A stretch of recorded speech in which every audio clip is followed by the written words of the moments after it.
नमस्कार. अक्कलकोटस्थ श्री स्वामी समर्थ महाराजांची आद्य बखर. प्रकाशक धार्मिक प्रकाशन संस्था.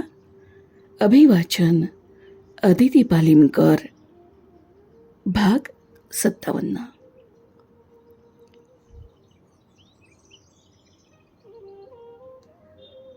श्री स्वामी समर्थ.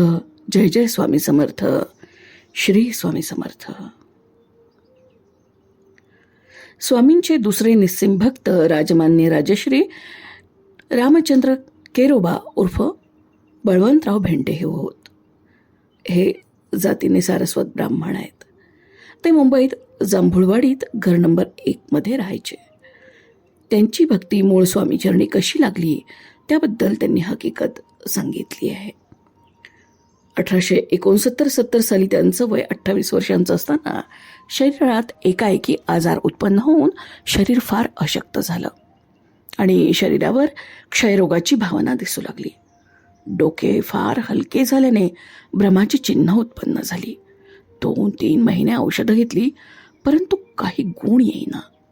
त्यांना ज्या सावकारी ऑफिसात नोकरी होती त्याला नुकसानी लागल्यामुळे ऑफिस बंद झालं आणि यांची नोकरी गेली. त्यावेळी त्यांचे मावस भाऊ राव बहादूर नागोबा सोनोबा पुण्यास हुजूर डेप्युटी कलेक्टर होते. त्यांनी हवा पालटण्यासाठी त्यांना पुण्याला आणलं. तिथे राजवैद्य गणोबा आणि आपावैद्य वगैरेंची औषधं घेतली, पण काही गुण येईना.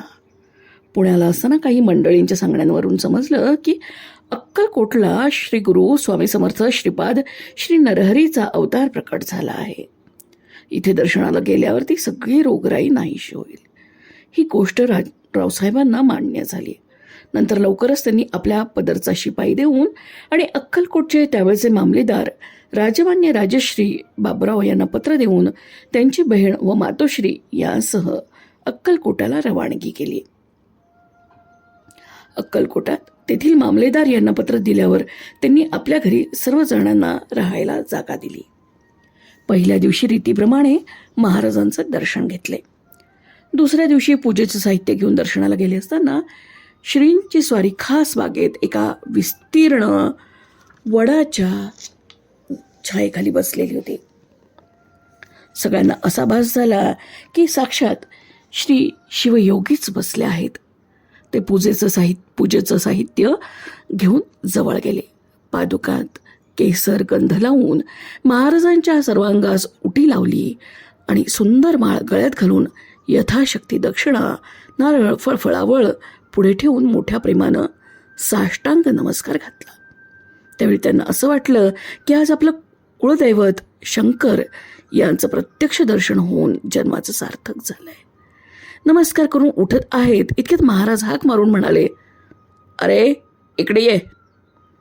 वर नारळ उचलून पदरात टाकता टाकता म्हणाले, तोंड वासून कशाला बसलायस, जा आपल्या घरी. हे ऐकून सर्व सेवेकरी म्हणाले, आपणास प्रसाद झाला, आता आपण जावं. मातोश्रींनी पूजा केली. तिला आपल्या गळ्यातील माळ काढून समर्थांनी दिली. नंतर सर्वजण बिऱ्हाडी परत गेले. घरी गेल्यावर विचार केला की मुंबईचा लांबचा पल्ला असल्यामुळे वारंवार येणं कठीण आहे. करिता आलो आहोत तर अक्कलकोटास 10-12 दिवस राहून महाराजांची लीला पाहून नेत्रांची तृप्ती करून घ्यावी. अक्कलकोट सोडण्यापूर्वी मातोश्रींचा असा विचार झाला की जाताना पंढरपुरावरून जाऊन श्री पांडुरंगांचं दर्शन घ्यावं. हा विचार ठरला. त्या दिवशी संध्याकाळी खासबागेत समर्थांच्या दर्शनास मातोश्रीच घेऊन ते गेले असता समर्थ एका आंब्याच्या झाडाखाली कटीवर दोन्ही हात ठेवून उभे राहिलेले दिसले. त्यामुळे तेथेच महाराजांनी साक्षात पंढरीच्या पांडुरंग मूर्तीचे दर्शन दिले. सर्व मंडळी विचार करून लागली की काय हा चमत्कार आहे आज. त्यावेळी त्यांनी सांगितलं की आम्ही मुंबईस परत जाताना पंढरपुरावरून जावे असा बेत केला होता. तो अंतरसाक्षित्वाने महाराजांनी ध्यानात आणून आम्हास येथेच पांडुरंगाचं दर्शन दिलं. नंतर पंढरपुरास जाण्याचा बेत रहित करून गाणगापुरास 2-3 दिवस राहून श्रींचं दर्शन घेऊन पुण्यास गेलो आणि झालेली सर्व हकीकत रावसाहेबांना सांगितली. त्यावेळी त्यांनाही फार आनंद झाला आणि रावसाहेबांनी त्यांना मुंबईला पाठवलं. पुण्याहून रात्री 11 वाजता निघून सकाळी 7 वाजता मंडळी मुंबईला पोहोचली. घरी पोहोचले इतक्यात ऑफिसच्या साहेबांनी शिपायाबरोबर चिठ्ठी पाठवली की आपण आपल्या पूर्वीच्या नोकरीवर यावं.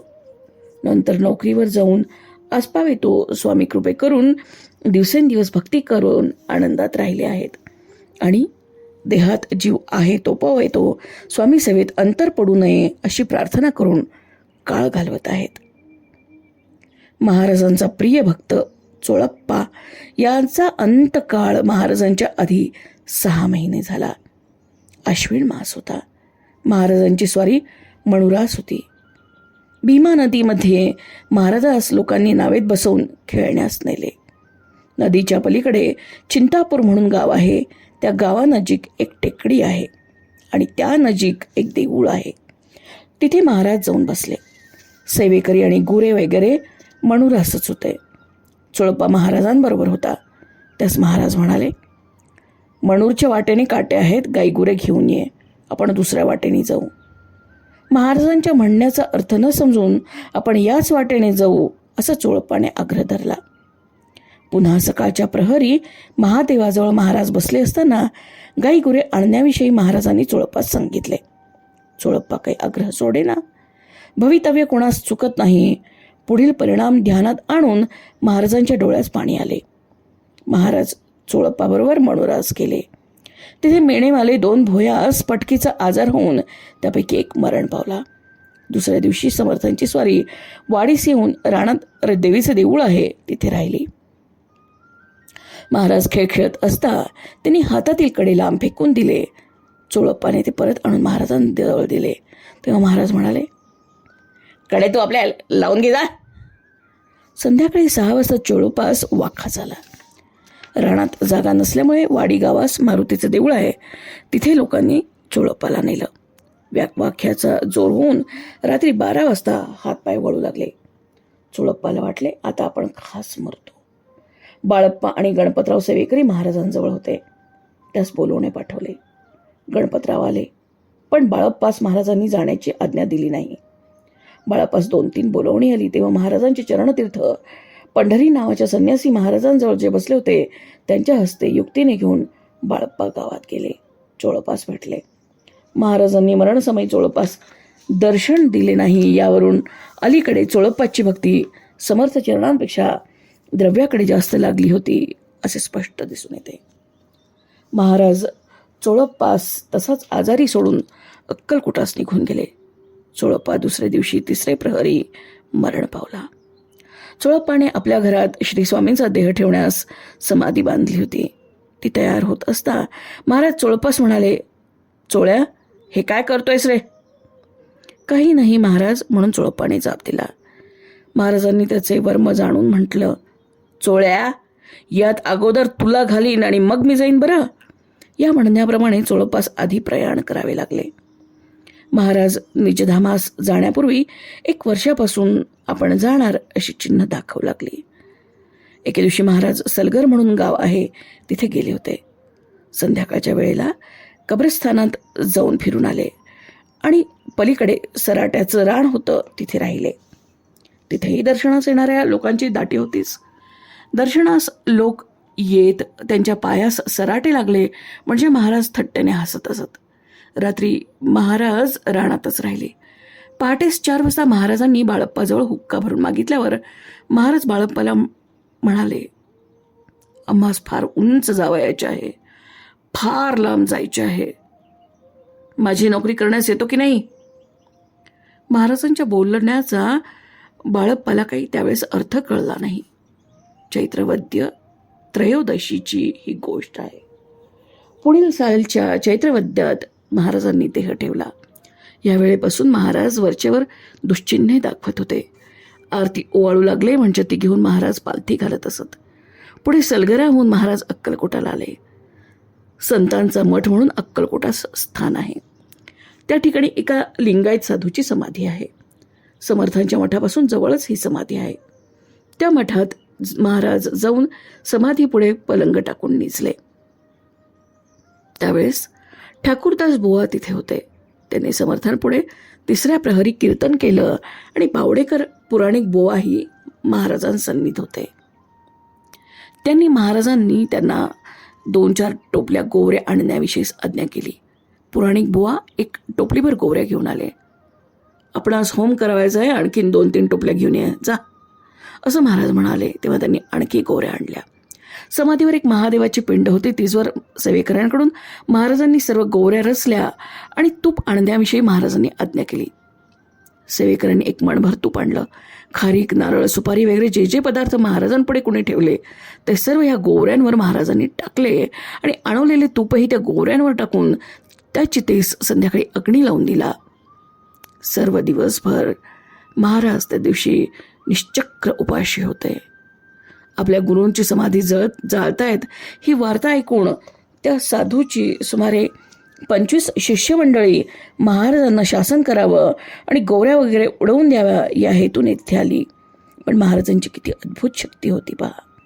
महाराजांच्या मुखाकडे पाहताच तोंडातून एक शब्दही न काढता चित्राप्रमाणे ते गपचिप बसले. चिता पुष्कळ वेळ जळत होती.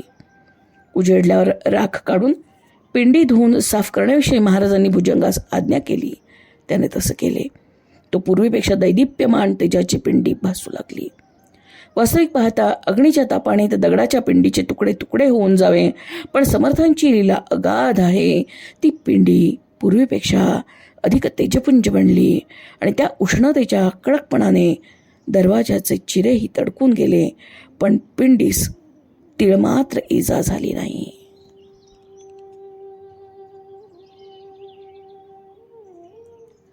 श्री स्वामी समर्थ. जय जय स्वामी समर्थ. श्री स्वामी समर्थ. अक्कलकोटस्थ श्री स्वामी समर्थ महाराजांची आद्य बखर भाग 57 समाप्त. क्रमशः. धन्यवाद.